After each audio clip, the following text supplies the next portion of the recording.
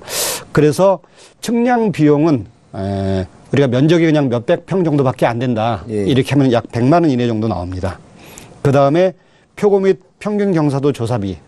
이거는 그 측량 사무소에서 하는데 아까 말씀드린 대로 뭐 100만 원, 200만 원, 300만 원 면적 따라서 이렇게 가격 결정이 되고요. 대체 산림 자원 조성비는 그 식은 잠깐 어렵죠. 단위 면적당 고시금액 플러스 개별 공시지가의 1000분의 10, 즉 1% 이렇게 됩니다. 그래서 이거를 3.3제곱미터당 환산을 하면은 약 15,000원에서 25,000원 사이가 이렇게 되겠습니다. 그 시청자 여러분 그 토지이용 계획 확인서란 거 이제는 익숙하시죠? 거기 보시면 이제 산지는 딱 두 개로 구분됩니다. 보존 산지와 준보존 산지로 구분되고요. 준보존 산지는 개발이 용이한 땅이라 보시면 되고 보존 산지는 다시 뭐 공인용 임지와 임업용 산지 이렇게 나눠지는데 그러니까 아까 교수님이 얘기한 전용이 딴 용도로 바꾸는 거잖아요. 그렇죠. 근데 보존 산지는 원래는 보존을 해야 되는 산지인데 그거를 전용을 하려면 국가가 공공재 성격이 있으니 대체 산림을 조성을 해야 되니 그렇죠. 그 비용을 내라 이제 이런 얘기잖아요. 그렇죠. 페널티를 내라. 페널티. 당신이 농지에서 떠나서 대지라 공장 용지로 간다. 예. 그러면 농지를 보존해야 되는데 그렇죠. 대신 그에 합당하는 페널티를 내고 나가라. 산지도 마찬가지로 우리가 산지로 보존을 해줘야 되는데 산지에서 떠나서 내가 그 대지나 공장 용지, 창고 용지 이런 거로 가겠다. 그러면 그에 따른 페널티를 내고 가라. 이런 얘기죠. 그럼 실제 페널티 내면 그 대체 산림을 조성하는 데 쓰는 거죠? 그렇죠. 네. 교수님 그럼 아까 그 이게 한시법이잖아요. 특례법. 내년 8월 올해 6월 3일부터 6월 내년 3일부터 6월 2일까지. 네. 그러면 지금 시행하고 있는 건가요? 현재 시행이 되고 있습니다. 교수님 이거 지금 현장에서 이런 실제 이거 신청한 분들 민원인들 보셨어요? 네, 있습니다. 특히 이제 그 수도권에는 어디에 많냐면은 그린벨트에 많이 있습니다. 근데 그린벨트는 농지냐 또는 임야냐에 따라서 가격차가 상당히 2배 이상 이렇게 나거든요. 그렇죠. 그래서 수도권에 있는 그린벨트들은 이렇게 신청한 사례가 되게 많이 있습니다. 이분들은 아주 좋은 일이네요. 그렇죠. 그분들을 기준으로 하면은 아까 훼손지 그것도 그렇고 한시법 적용으로 할 때는 그렇죠. 불법적으로 지금 점용을 하고 있는 분들한테는 좋은 소식이네요. 점용이 아니고 전용하고 그러니까 있는 현재 분들. 그렇죠. 불법을 거기서 시설하고 있는 분들을 그렇죠. 양성을 왜냐면은 시키는 거잖아요. 추인 내지는 양성을 해주는 거니까 좋은 제도입니다. 곽 대표님, 이 지금 부동산을 오래 하시는데 이런 예전에 이런 불법하고 지금의 이제 합법하고 이게 양성화라는 이름으로 이게 계속 했다 묶었다 이랬잖아요.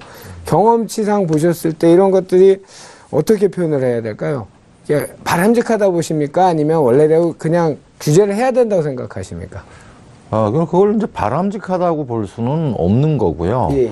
그러나 이 불법인 상태를 장기간으로 방치하다 보면은 아무래도 범죄자를 양성하는 거니까 시간이 지나면은 그 현상으로 쓰고 있는 거를 인정해 줘야 되는 불가피성이 있다. 뭐 이렇게 봐야 되겠고요. 그래서 이런 것들이 자주 돼서는 안 되는 거고 이제 그렇다고 이렇게 불법을 하는 거를 또 방치할 수는 없는 그런 측면이 있으니까 일정한 기간을 두고 구제는 해주되 또 불법을 한 거에 대해서는 처벌은 처벌대로 하는 게 맞는 거죠. 그렇죠. 아까 지금 말씀드린 것처럼 그린벨트 내에 그린벨트라는 거는 진짜로 우리 국토의 허파가 애초에 지정 목적은 거기를 아까 말씀하셨던 훼손지 정비 사업이라든지 이런 것들을 그러면 이런 거는 누구나 그러면 버티면 된다라는 어떤 시그널도 줄 수도 있지 않겠습니까? 그렇죠. 네. 우선 잠깐 그린벨트 얘기가 나왔으니까 그린벨트는 3년이지만은 사실은 지정 전부터 그 농지로 사용되고 있어야 됩니다.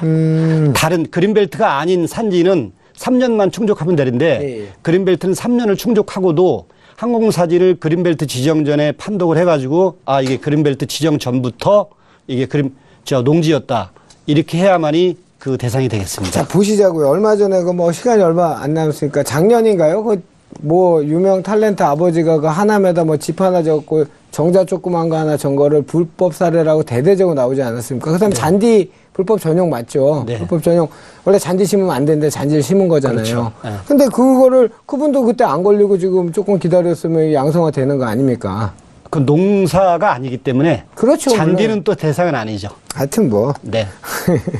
우리 이춘남 본부장님 어때요? 오늘 주제 조금 어려우셨죠? 어떠세요? 이런 걸 들으시면서 네. 더 열심히 이런 걸 찾아보시겠다는 생각을 했습니까? 어떤 생각하셨어요? 네, 네, 맞습니다. 더 열심히 찾아봐야 되겠고요. 그리고 이제 저희가 토지를 매입하거나 토지를 지금 보유하신 분들한테 저희가 항상 자산 관리 차원에서 또 컨설팅도 해드리는데 이런 좋은 사례를 알고 있으면 고객들에게도 좋은 정보를 드릴 수 있을 것 같고요. 그다음에 이런 절차 같은 거를 꼭 익혀서 저희가 실제 상황에서 이용할 수 있도록 정 노력하겠습니다. 교수님한테 물어보세요. 네, 알겠습니다. 알겠습니다. 오늘은 불법 전용 산지에 관한 임시특례라는 주제 내년 6월까지 시행되는 한시법을 가지고 얘기 나눠봤습니다. 오늘 정말 고급 정보, 어려운 정보 쉽게 풀어주신 분은 단국대학교 행정법무대학원의 전종철 교수님과 주식회사 도시화공학 곽창석 대표님 먼저 인사드리도록 하겠습니다. 오늘 수고 많으셨습니다. 감사합니다. 감사합니다. 자, 저희는 바로 이어서 이춘남 본부장과 함께 투자 수익률 높은 기세 매물로 돌아오도록 하겠습니다.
자, 알려드리겠습니다. 저희 이전에 기센 부동산 프로그램을 통해 시청자들께 제공되는 정보는 우리 시청자들의 투자에 관한 전문가들의 조언일 뿐입니다. 수익률 보장하지 않으니까요. 참고하시기 바랍니다. 자, 기센 부동산 참여 방법 계속 자막으로 나가지만 다시 한번 알려드리겠습니다. 서울전화입니다. 부동산에 관한 고민 어떤 것도 괜찮습니다. 방송 중이나 방송이 끝난 후에도 괜찮으니까요. 저에게 연락 주십시오. 서울전화입니다. 02-3153-2592, 3153-2592나 무료 문자 013-3366-0110으로 문자 주시면 저희 전문가들이 도와드리도록 하겠습니다. 자, 바로 이어서 이춘남 본부장과 함께 기세 매물 만나보도록 하겠습니다. 화면 보시죠. 오늘 만나볼 기세 매물은 강서구 화곡동 신축 다세주택입니다. 5호선 화곡역에서 도보 약 5분 거리에 위치하고 있으며 전용 면적 43.08제곱미터, 분양 면적 72.05제곱미터입니다. 2018년 4월에 준공 예정인 본 매물은 방 3개, 욕실 2개의 구조로 되어 있으며 총 7층 중 5층에 위치하고 있습니다. 이 매물의 매매 금액은 약 2억 6천만 원으로 예상되고 임대 금액은 전세 시 2억 3천만 원, 월세 시 5천에 월 70만 원 예상됩니다. 약 1억 1천만 원의 대출이 가능해 실제 투자 금액은 전세 시 3천만 원, 월세 시 1억 원 예상됩니다. 자, 강서구 화곡동 신축 다세주택입니다. 어떤 건물이죠? 네, 본 물건은 두 동으로 지어지는 오피스텔과 단지형 다세대로 지어지는 복합 건물입니다. 지금 전용 면적이 43.08제곱미터, 분양 면적이 72.05제곱미터고요. 방 3개, 거실, 욕실 2개 구조이고 그다음에 층수는 지금 현재 총 7층 중에 5층에 위치하고 있습니다. 또한 매매 가격은 2억 6천만 원이고요. 전세 가격은 2억 3천만 원 예상하고 있고요. 월세는 보증금 5천만 원에 월세 70만 원 정도 예상하고 있습니다. 대출은 1억 1천만 원 정도 가능하고 실투자 하실 경우에 전세 시에는 약 3천만 원, 월세 시에는 1억 원 정도 준비하면 될 것 같습니다. 매물이 위치한 강서구 화곡동 입지 설명 부탁드립니다. 네, 입지 설명 전에요. 지금 서울시 산하의 그 서울연구원 발표에 의하면 서울시 25개구 전체 구에서 인구가 가장 많은 곳이 송파구, 다음이 강서구입니다. 그리고 2000년 이후에 가장 높은 인구 증가율을 보이는 것이 지금 첫 번째로 강서구, 두 번째 구로구, 서초구 순인데요. 이렇게 인구 증가율이 높은 곳에서 위치하고 있는 주거용 부동산이라고 볼 수 있고요. 입지면에서 보면은 5호선 화곡역에서 도보 5분 거리 내에 위치하고 있습니다. 인근에는 2호선 까치산역과 그리고 9호선 급행열차가 설 수 있는 가양역, 이 1.8km 이내에 위치하고 있고 주변에는 우장초등학교하고 우장산공원 그리고 바로 옆에 강서문화원이 위치하고 있어서 주거용 부동산으로는 아주 손색이 없는 위치라고 볼 수 있겠습니다. 가격 분석 한번 해보겠습니다. 신축 다세주택 매물 가격 분석 다시 한번 해주십시오. 네, 화곡역 인근에 다니다 보면 실투자 2천만 원에 입주할 수 있는 다세대입니다라는 공고문들을 많이 보실 수 있는데요. 실제적으로 면적이나 위치나 가격면을 다 꼼꼼하게 비교해 보셨으면 좋겠고요. 본 물건은 매매 가격이 2억 6천만 원이고요. 전세 가격이 약 2억 3천만 원 지금 예상하고 있습니다. 그래서 실투자 하실 경우에 전세 시 3천만 원 소액 투자로 가능한 물건이고 월세 시는 약 1억 원 정도 준비하시면 될 것 같습니다. 네, 강서구 화곡동 신축 다세주택 추천 포인트가 있겠죠. 어떤 개발 의제를 갖고 있는 지역입니까? 네, 강서구는 지금 현재 강서구 전체가 점점 경제적으로 풍요로워지고 있다고 표현할 수가 있습니다. 인근에 마곡지구가 들어서고 있는데요. 마곡지구는 지금 서울시 서남권을 대표할 수 있는 자족 신도시라고 보시면 되겠습니다. 그 유사 사업단지들과 비교할 경우에 지금 상암 DMC보다는 3.3배, 그리고 판교 테크노밸리보다는 1.8배 규모 이상의 크기고 지금 약 16만 명의 그 상주 인구가 상주할 거로 예상을 하고 있고요. 9월부터는 여러분들도 다 아시다시피 LG 사이언스의 입주가 지금 기다리고 있습니다. 그렇기 때문에 지금 그 LG 사이언스에 입주하는 많은 직원들이 지금 집을 구하고 있는 상황이고요. 본 물건 같은 경우에는 내년 4월에 입주 예정이기 때문에 지금 시간을 두고 투자하시면 좋을 것 같습니다. 강서구 화곡동 다세대 주택 시청자를 관심 갖는 분들을 위해서 투자 시 유의사항과 함께 전체 정리 한번 해주십시오. 지금 강서구의 그 화곡동이나 주변의 인근의 등촌동이나 주변을 둘러보할 때 노후주택들이 많이 산재해 있는 곳이라고 볼 수 있기 때문에 주거용 부동산인 경우에 신축의 수요가 많이 증가하고 있다고 볼 수 있겠습니다. 그래서 여러분들께서 소액 투자로 접근하실 수 있는 물건이기도 하고요. 그리고 본 물건 같은 경우에는 오피스텔과 다세대, 그래서 원룸부터 복층형 원룸, 그리고 투룸, 다세대, 3룸 다양하게 구성되어 있습니다. 투자 금액 대비 접근할 수 있는 물건이 다양하기 때문에 본인 운용할 수 있는 자금에 맞춰서 투자할 수도 있고 실거주나 또는 그 임대 사업을 해서 월세 수익을 받을 수 있는 그런 물건으로 소개해 드리겠습니다. 오늘 기센 매물, 수익률 높은 기센 매물은 강서구 화곡동 신축 다세대 주택이었습니다. 우리 이춘남 본부장님이 세미나 준비를 하시죠? 네. 이번 세미나 소개 좀 해주십시오. 저희 주식회사 오비스트에서는 매주 금요일 오후 2시 투자 세미나를 진행합니다. 이번 주 9월 15일 금요일 오후 2시에는요. 알기 쉬운 아파트 단지 내 상가 입찰 방법 및 결과 분석으로 수익형 부동산에 관심이 많으신 분들이 입찰 방법이나 그리고 투자 수익 분석을 오셔서 들으시면 좋을 것 같습니다. 진행은 문미옥 이사가 진행을 하고요. 서초구 서초동 LG 에클라트 2층 세미나실에서 진행을 합니다. 문의는 예약을 꼭 해주시면 좋겠고요. 02-523-9441로 문의해 주시면 감사하겠습니다. 알겠습니다. 오늘 기스앤 매물뿐만 아니고 이슈에서도 도움을 많이 주신 이춘남 본부장님과는 여기서 인사드리도록 하겠습니다. 오늘 감사했습니다. 감사합니다. 자, 오늘 기스앤 매물 화곡동 신축 다세주택 화면으로 다시 한번 정리해드리도록 하겠습니다.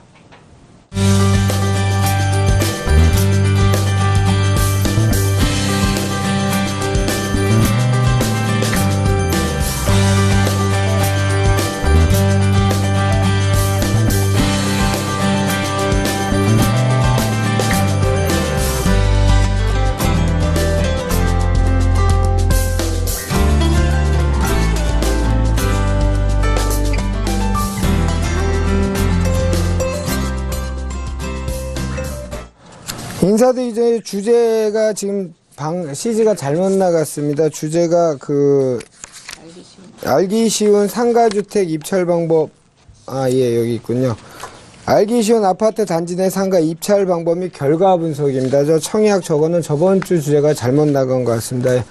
양해 부탁드리겠습니다. 자, 오늘 저희가 준비한 소식 여기까지입니다. 제가 오프닝에서 말씀드린 것처럼 이제 가을비가 왔으니 가을이 급격히 빨리 올 것 같습니다. 날씨 갑자기 추워지면 건강 걱정 많이 되니까요. 건강 유의하시고요. 다음 주에 더 좋은 소식 갖고 찾아뵙도록 하겠습니다. 오늘 시청해 주셔서 감사합니다.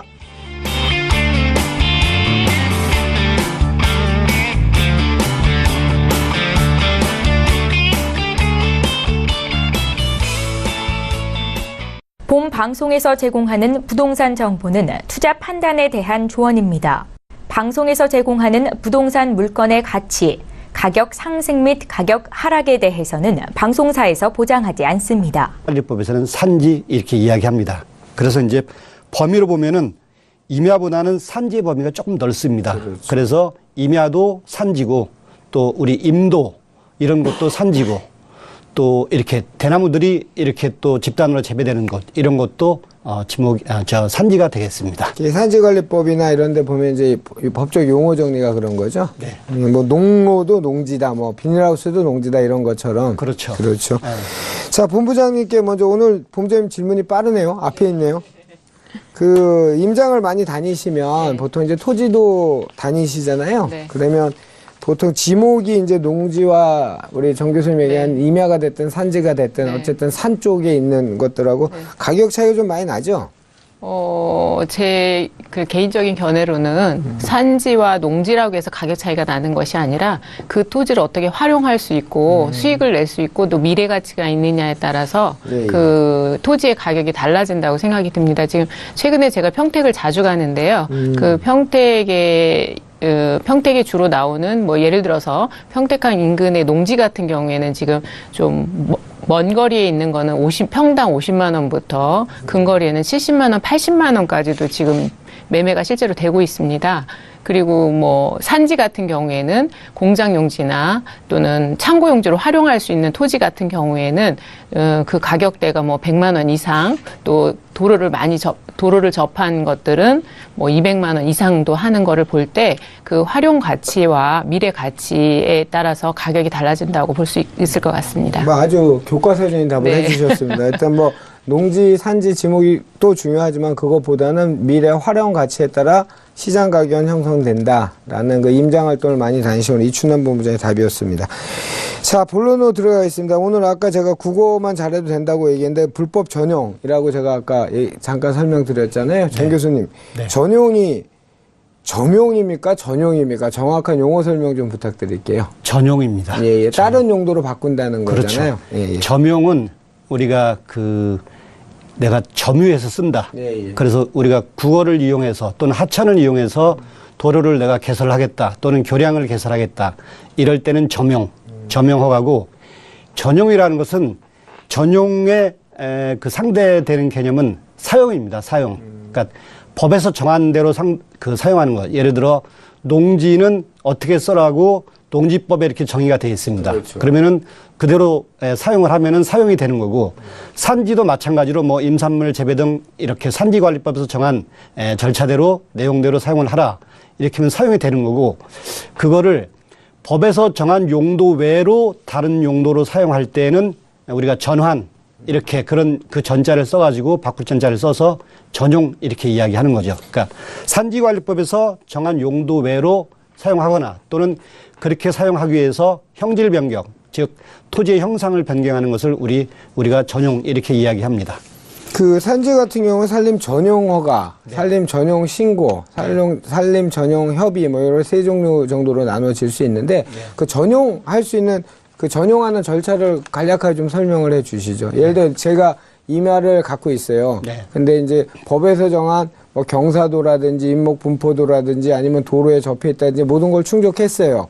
그러면 제가 이 땅을 전체를 개발한 게 아니라 일부를 개발하려고 해요. 네. 그럼 어떤 절차를 거쳐야 되죠? 네. 그러면 우리가 이제 그 조금 이렇게 규모가 크다든지 또는 내용이 중요하다든지 그런 대상은 허가고, 그보다 좀 경미하다고 하면은 신고가 되고 이렇게 되겠습니다. 그래서 이 산지를 산지관리법에서 정한 용도 외로 사용하기 위해서 우리가 그 허가를 받는 방법이 산지 전용 허가도 있고 산지 전용 신고도 있고 또 국토계획법에 의한 개발행위 허가를 받아도 되고, 또는 이게 과거이기 때문에 과거에는 보존 임지 전용 허가 또는 산림 형질 변경 허가 또는 지금의 국토계획법, 전에는 도시계획법이었습니다. 그런 또는 도시계획법에 따른 토지 형질 변경 허가, 이런 거를 다 포함해서 지금 산지의 전용 또는 산지의 전용 허가, 산지의 전용 신고 이렇게 이야기하는 거죠.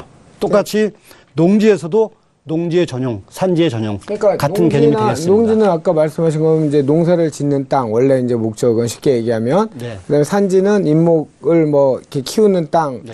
이제 근데 그거를 다른 용도로 이제 바꾼다는 거잖아요. 그렇죠. 근데 그 준조세 같은 돈이 있죠, 국가에다 내는 돈이요. 그렇죠. 그것도 잠깐 설명해 주세요. 어차피 용어 설명을 해주신 게 좋을 테니까. 이따 우리 좀 마지막 부에 나오거든요. 네, 마지막 부에 나옵니다. 예, 알겠습니다. 자, 곽창석 대표님께 질문이 있습니다. 부동산 관련해서 전용이 어떤 의미가 있냐 이렇게 질문이 있는데. 뭐 전용이라는 거는 뭐 말 그대로 용도, 이제 예. 쓰임새죠. 쓰임새를 바꿔서 사용하는 걸 전용이라고 하죠. 예, 예. 우리 토지에는 뭐 그 지목이 예, 다 예. 정해져 있죠. 그렇죠. 그래서 지목에 따라서 뭐 예를 들어 대지냐, 뭐 전, 답, 과수원, 임야 이런 거에 따라서 일정한 쓰임새로 사용하라고 정해져 있는데, 이 쓰임새를 바꿈으로 인해서 그 토지의 사용 가치를 이제 높이는 거죠. 말하자면 이제 토지의 경제적인 효용성이라든가 활용도라든가 경제적 가치를 상승시키는 행위를 할 수 있기 때문에 이 전용은 보통은 토지의 활용도를 떨어뜨리는 방향으로는 전용을 안 하겠죠. 그렇죠. 그래서 이제 이런 사용 가치를 높이는 경제적 의미를 담고 있다고 보죠. 그래서 이제 혹자들 전문가들은 이제 그거를 미사용으로 붙일 때 뭐 토지를 화장한다 뭐 이렇게 할 때 이런 전용이라는 절차가 들어가는 거겠죠. 자, 저희 정 교수님, 오늘 이 특례대상 불법 전용산지 이게 왜 오늘 주제로 잡으셨어요? 이게 어떤 의미가 있는 거죠? 네. 이 불법으로 전용된 산지는 그냥 내버려 두면은 정부에서 철거를 명령하거나 또는 복구를 명령을 합니다. 그리고 또 우리 또 벌칙금이나 이런 게 이제 부과가 되는 거죠. 예, 예. 그런데 또 토지 소유자가 그거를 거부하고 있으면은 그 법에서 정한 지목하고 또 관리 상태하고 현재 이용하고 있는 거하고 불일치가 계속 지속되지 않습니까? 그렇죠. 그래서 그 일정 기간 단위로 이런 부분을 해소하기 위해서 정부에서 추인 또는 양성화 이런 과정을 우리가 뭐 한 10년 주기 뭐 이렇게 한 번씩 거쳐줍니다. 그래서 지난 정부 때 이게 추진이 돼가지고 이거를 양성화 또는 추인을 해주자 이렇게 해서 이제 올해 6월 3일부터 1년간 신고한 것에 한해서 기준을 충족을 하면은 불법 상태를 해소하고 이거를 농지로 전용을 시켜주겠다. 지목을 변경시켜주겠다. 이런 제도입니다. 이 불법 건축물 양성화 뭐 이런 거하고 비슷한 거네요. 그렇죠. 근데 그거를 마냥 방치할 수는 없잖아요. 이게 벌금만 가지고. 그래서 이제 그런 부분을 라는 규정이 농지법에 있었잖아요. 네. 그러니까 그게 제일 충돌을 했던 사항이었던 것 같아요. 우선 그 자산관리 측면에서 예, 예. 우리 아까 그 본부장님께서 말씀하시기를 우선 기본적으로는 어떤 용도로 활용될 수 있느냐에 따라서 예, 예. 농지가 농지가 비쌀 수도 있고 임야가 더 비쌀 수도 있는데 그렇죠. 그게 평균적으로는 똑같은 상황이라고 하면은 농지가 더 비쌉니다. 많이 비싸. 그래서 이건 이제 산지에서 농지로 그 지목 변경이 되면은 우선 자산 가치 측면에서 가치가 좀 올라가고 지금 말씀하신 대로 또 농지로 인정을 받으면은 8년 이상 제천 작용을 하면은 양도세 감면을 받을 수 있으니까 그런 장점도 있고요. 그런 게 충돌이 많이 됐었어요. 예전에 민원이요. 그죠? 좋습니다. 곽 대표님한테 질문이 오늘 이런 것만 있죠. 불법 전용을 단속한 이유를 설명해 주셨는데 왜 임시특례로 불법 그 전용을 인정해 주는 건가요? 글쎄, 요번에 나온 거는 보니까 뭐 전답 과수원해서 농지에 대해서 전용을 특별히 인정하는 거는 이제 뭐 농업이라든가 농업인 보호 측면도 있는 것 같아요. 아무래도 우리 산업화 이후에 아무래도 뭐 농업인들이 아무래도 좀 그 뭐 소득이라든가 이런 게 많지 않고 그런 측면도 있고 또 이렇게 그 불법 전용을 했는데 그냥 전용한 상태를 원칙적으로 보면은 원상복구를 해야 되는 게 맞죠. 근데 산지에서 지금 농지로 전용이 됐다는 거는 그걸 다시 원상복구한다는 게 사실상 매우 어려운 일이거든요. 그래서 이런 상태를 방치하는 것보다는 이제 구제할 수 있는 방안을 만들어서 이제 현재는 불법인 상황이지만은 합법화 시켜주는 거죠. 예. 그래서 이제 뭐 산지에서 전용하는 부담금도 매기고 또 과태료도 물고 하면서 불법에서 합법인 상태로 돌려줘야 또 떳떳하게 갈 수 있기 때문에 이렇게 임시로 이렇게 특례 사항으로 하는 게 너무 빈도가 잦아서는 안 되지만은 또 적당한 시간이 지나면 해주는 게 아무래도 우리나라의 그 오래된 그 농업인에 대한 보호 이런 전통이라든가 관리에 따른 게 아닌가 싶습니다. 좋습니다. 뭐 심오하게 아주 그 큰 뜻을 말씀해 주셨습니다.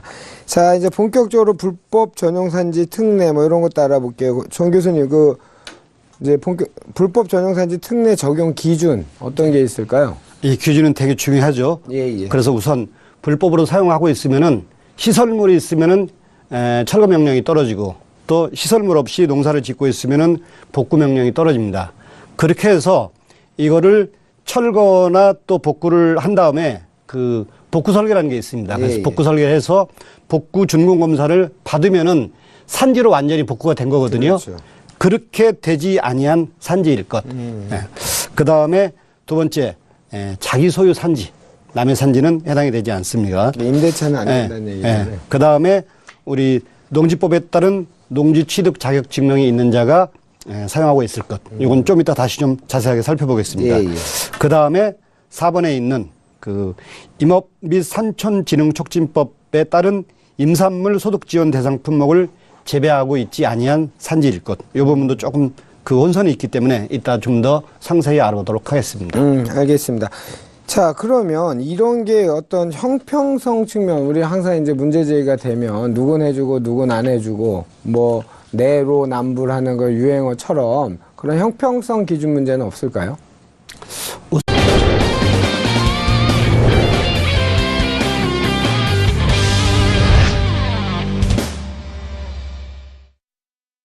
본 방송에서 제공하는 부동산 정보는 투자 판단에 대한 조언입니다. 방송에서 제공하는 부동산 물건의 가치, 가격 상승 및 가격 하락에 대해서는 방송사에서 보장하지 않습니다. 시청자 여러분 안녕하십니까. 매주 월요일 4시 생방송으로 시청자 여러분을 찾아오는 이진우의 기센 부동산 진행을 맡고 있는 이진우입니다. 남부지방은 예상보다 비가 많이 왔다고 하죠. 지금 서울도 가을비가 왔습니다. 이제는 가을이 되겠죠. 세상 이미지가 이렇게 다 심플했으면 좋겠습니다. 때 돼서 비가 오면 이제 가을이 왔구나. 또 때 돼서 비가 오면 이제 겨울이 왔구나. 이렇게 예측 가능했으면 좋겠습니다. 이 세상은 너무 예측이 불확실성을 많이 가지고 있는 요즘이다 보니 뭐든지 다 하기가 두렵습니다. 하여튼 시청자 여러분 뭐니 해도 건강 잘 챙기시고요. 저희 기센 부동산과 함께 해주시기 바라겠습니다. 제 이진의 기싼 부동산 2부로 나눠서 진행되고 있습니다. 먼저 1부에서는 핫한 이슈를 가지고 그 분야 가장 정통한 전문가를 모시고 그 주제에 대해서 논의해본 시간 갖고요. 바로 이어진 2부에서는 투자 가치 높은 기센 매물 소개해드리는 시간까지 이어지니까요. 꼭 채널 고정해 주시기 바랍니다. 자, 오늘 1부 함께 해주실 세 분의 전문가 소개해드리겠습니다. 토지 쪽에서는 굉장히 전문가시죠. 지금은 이제 학교에 계신데 예전에는 뭐 여러분들이 아시는 그 자기개발서 토지에 관한 책 베스트 작가이셨고 실무 경험이 굉장히 많은 분입니다. 단국대학교 행정법무대학원 전종철 교수 나오셨고요. 주식회사 도시화공간 곽창석 대표, 주식회사 오비스파트너스의 이춘남 본부장 나오셨습니다. 세 분 안녕하십니까? 안녕하십니까. 전종철 교수님은 진짜 오랜만에 나오십니다. 지금 기센에 지금 도대체 언제 얼마나 한 번 나오신 겁니까? 자, 오늘 기센 이슈에서 다룰 내용 화면으로 먼저 확인해 보도록 하겠습니다. 오늘 기센 이슈에서는 불법 전용 산지에 관한 임시 특례라는 주제로 불법 전용 산지와 임시 특례 용어 설명, 두 번째 불법 전용 산지 특례 적용 기준, 세 번째 불법 전용 산지 특례 적용 절차 등에 대해 전문가들과 자세하게 알아보는 시간 갖도록 하겠습니다. 자, 뭐 토지 관심 있는 분들은 지금 오늘 다룰 주제가 귀에 익숙하시겠지만 토지를 잘 모르시는 분들은 굉장히 좀 어려운 용어라 생각할 수 있을 겁니다. 저도 옛날 강의할 때 늘 했던 얘기가 있습니다. 한글 잘 알면 됩니다. 불법 전용 산지의 임시 특례.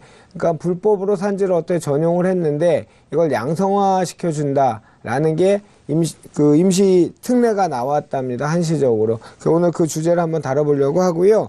전종철 교수님께 먼저 여쭤보겠습니다. 먼저 이 용어 정리 간단하게 좀 해주시죠. 뭐 산지, 농지 뭐 다 알고 계시지만 간단히 일단 정리 좀 부탁드릴게요. 네, 우리 산지 이렇게 얘기하니까 이제 우리 그 투자가들 또는 시청자들이 익숙하지가 않잖아요. 근데 우리가 농지, 산지 이렇게 얘기하지 않고 전답, 과수원, 임야 이렇게 하면 좀 되게 익숙하죠. 그렇죠. 그중에 전답, 과수원을 우리가 농지법에서 농지 이렇게 이야기하고 지목으로 임야를 우리가 이제 산지라는 개념보다는 임야라는 개념이 이제 훨씬 더 우리 그 시청자들한테 익숙한데 임야를 산지관 해소를 시키는 거죠. 예. 네. 자, 이춘남 본부장님께 여쭤볼게요. 그 뭐 주택 아까 그 불법 건축물 뭐 아까 양성화 얘기를 했는데 이런 불법 전용 사례들이 많이 있죠? 다녀보시면. 네, 그렇죠. 어떤 것들이 있죠? 보통 일반 근린상가 같은 경우에는 1, 2층이 임대가 아주 잘 나가는데요. 근데 이제 층수가 올라갈수록 임대를 놓기 좀 어려워해요. 중심 상권이 아닌 지역에서는. 그렇다 보니까 3층, 4층으로 올라가면서 상가를 원룸으로 개조해서 임대하는 경우를 많이 또 볼 수가 있고요.